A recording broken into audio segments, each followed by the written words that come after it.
আসসালামু আলাইকুম ভিউয়ার্স, আশা করি আপনারা সকলে ভালো আছেন। আজ যে বিষয়টি নিয়ে আলোচনা করব সেটি হচ্ছে গণপ্রজাতন্ত্রী বাংলাদেশ সরকার পরিবার পরিকল্পনা অধিদপ্তর এর নিয়োগ বিজ্ঞপ্তি সম্বন্ধে। আপনারা এই ঠিকানায় প্রবেশ করলে নিয়োগ সম্বন্ধে বিস্তারিত জানতে পারবেন এবং সেখানে নিয়োগ বিজ্ঞপ্তি দেওয়া আছে। এই বিজ্ঞপ্তিতে বিভিন্ন ক্যাটাগরিতে জনবল নিয়োগ করা হবে। পরিবার পরিকল্পনা অধিদপ্তর রাজস্ব খাতভুক্ত নিম্নবর্ণিত শূন্যপদসমূহ পূরণের নিমিত্তে বাংলাদেশের স্থায়ী নাগরিকদের নিকট থেকে নির্ধারিত ছকে অনলাইনে আবেদনপত্র আহ্বান করা যাচ্ছে। ১ নম্বর পদে ২৭৫ জন নেবে, এটা ১১তম গ্রেড। ফার্মেসি বিষয়ে ডিপ্লোমা থাকতে হবে। আর ২ নম্বর পদে মেডিকেল টেকনোলজিস্ট, আর পদ সংখ্যা হচ্ছে ১৪৮টি। কোনো স্বীকৃত ইনস্টিটিউট হইতে মেডিকেল টেকনোলজি ল্যাব বিষয়ে ডিপ্লোমা ডিগ্রি।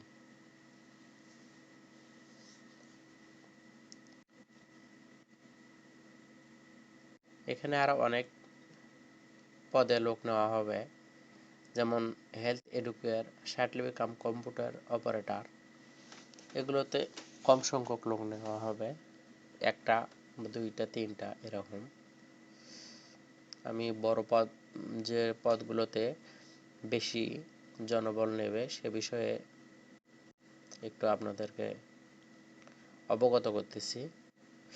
এখানে ১২ নম্বর পদে একটা আছে ৬০ মুদ্রা অক্ষরিক কাম কম্পিউটার অপারেটর।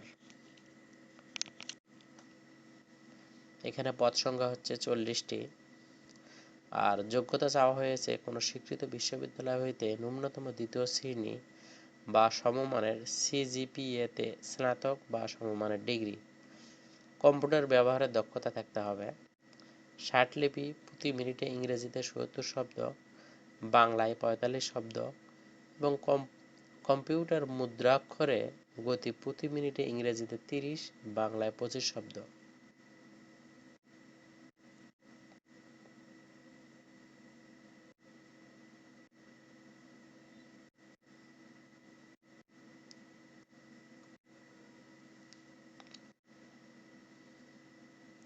এরপরে বড় যে পদগুলোতে বেশি সংখ্যক লোক নেওয়া হবে সেই পদগুলো হচ্ছে গাড়ি চালক, ৩৬টি, গ্রেড হচ্ছে ১৫।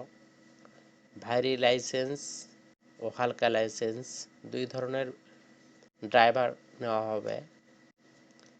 আর যোগ্যতা হচ্ছে ৮ম শ্রেণী পাস, বৈধ ড্রাইভিং লাইসেন্স এবং অভিজ্ঞ সম্পন্ন চালকগণ অগ্রাধিকার পাবে।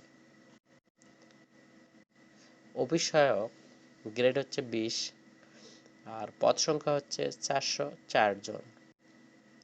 কোনো স্বীকৃত বোর্ড হইতে মাধ্যমিক স্কুল সার্টিফিকেট বা সমমানের পরীক্ষায় উত্তীর্ণ হলেই চলবে।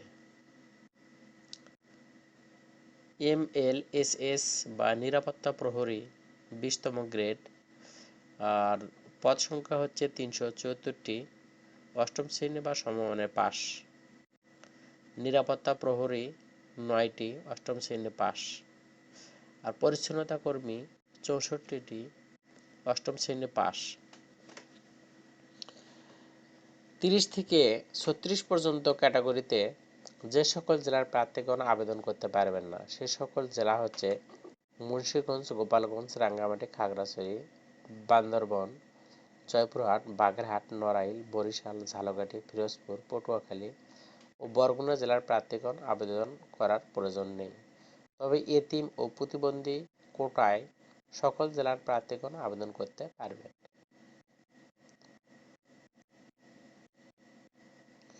আর ২৪ থেকে ২৯ পর্যন্ত ক্যাটাগরিতে মানিকগঞ্জ, টাঙ্গাইল, ফরিদপুর, মাদারীপুর, শরীয়তপুর, গোপালগঞ্জ, রাঙ্গামাটি, খাগড়াছড়ি, বান্দরবান, বাগেরহাট, ঝিনাইদহ, মাগুরা, নড়াইল, বরিশাল, ঝালকাঠি, পিরোজপুর, পটুয়াখালী ও বরগুনা জেলার প্রার্থীগণ আবেদন করার প্রয়োজন নেই। এতিম প্রতিবন্ধী কোটায় সকল জেলার প্রার্থীগণ আবেদন করতে পারবেন।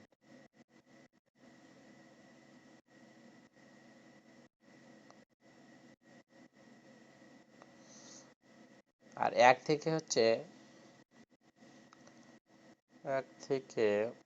23 পর্যন্ত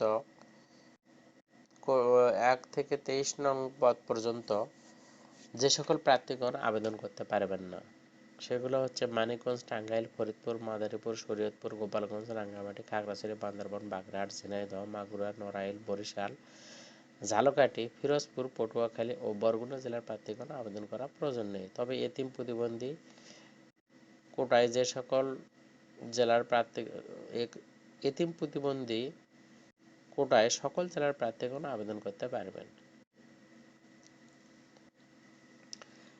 আবেদনের ফরম পূরণ এবং পরীক্ষায় অংশগ্রহণের ক্ষেত্রে নিম্নবর্ণিত শর্তাবলী অনুসরণ করতে হবে। 25/3/2020 তারিখে প্রার্থীর বয়স 18 থেকে 30 বছরের মধ্যে হতে হবে। মুক্তিযোদ্ধা ও শহীদ মুক্তিযোদ্ধাদের পুত্র, কন্যা ও শারীরিক প্রতিবন্ধীদের ক্ষেত্রে 18 থেকে 32 বছর পর্যন্ত বয়স সীমা। আর বয়স প্রমাণের ক্ষেত্রে এফিডেভিট গ্রহণযোগ্য নয়।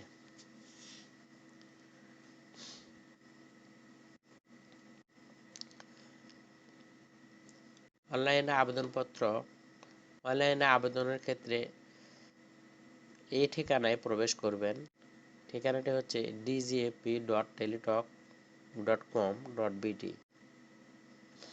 আর আবেদনপত্র গ্রহণের তারিখ, শুরুর তারিখ 9/11/2020 সকাল 10 ঘটিকা হইতে। আর অনলাইনে আবেদন জমাদানের শেষ তারিখ 30/11/2020 বিকাল 5 ঘটিকা।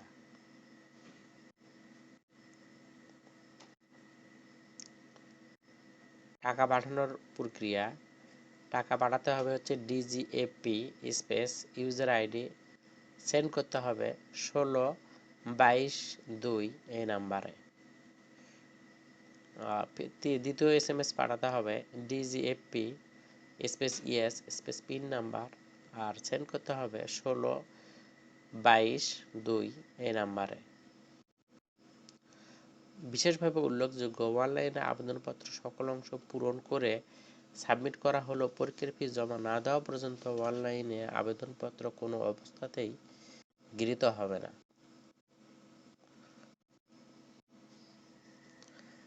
আর প্রবেশপত্র প্রাপ্তির বিষয়ে অনলাইনে সাইট dgap.teletalk.com.bd ওয়েবসাইটে এবং প্রার্থীর মোবাইল ফোনে SMS এর মাধ্যমে শুধুমাত্র যোগ্য প্রার্থীদের যথাসময়ে জানানো হবে। অনলাইনে আবেদনপত্রে প্রার্থীর প্রদত্ত মোবাইল ফোনের পরীক্ষা সংক্রান্ত যাবতীয় যোগাযোগ সম্পন্ন করা হবে বিধায় উক্ত নম্বরটি সার্বক্ষণিক সচল রাখা, SMS পড়া এবং পর্যাপ্ত নির্দেশনা তাৎক্ষণিকভাবে অনুসরণ করা বাঞ্ছনীয়। তো এই ছিল আজকের বিষয়। আর আমার এই চ্যানেলটি ভালো লাগলে অবশ্যই লাইক, কমেন্ট ও শেয়ার করবেন।